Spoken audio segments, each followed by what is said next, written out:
In today's video, I'm going to teach you how to show profit margins as percentages in Xero. To begin, log into your Xero account so you're on the main dashboard. Make sure you're in the correct organization and that your profit and loss report is set to the period you care about, since the percentages you'll see are based on whatever time frame is currently selected. From the dashboard, go to the reporting menu. This is where Xero keeps all the core financial reports. Choose Profit and Loss. This report summarizes your income, cost of sales, expenses, and profit for the selected period. And it's the ideal place to display margin percentages for clearer analysis. Once the report opens, look for the Edit Layout option. This lets you customize what appears in the report and how it's presented. Click Edit Layout to switch into editing mode.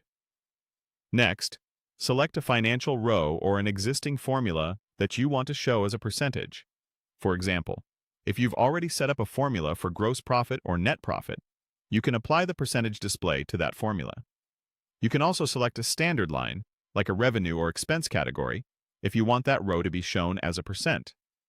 The key is to highlight the exact row whose values you want displayed as percentages.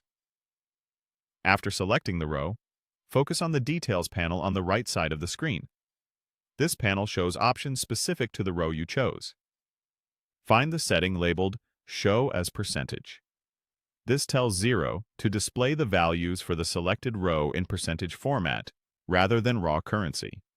Enable the percentage setting by turning it on.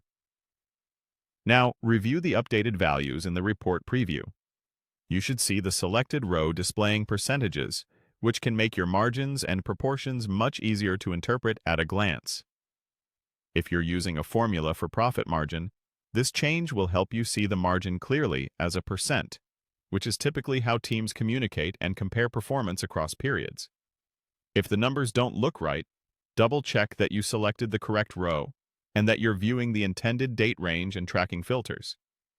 The underlying data hasn't changed, only how it's displayed. So you're simply flipping the view to percentages to gain better insight. When you're satisfied, click Update Layout to save your changes. This ensures your profit and loss report keeps showing those percentages the next time you open it. And that's it. By enabling Show as Percentage in the profit and loss report, you can present profit margins and other financial values as clear, comparable percentages in Xero.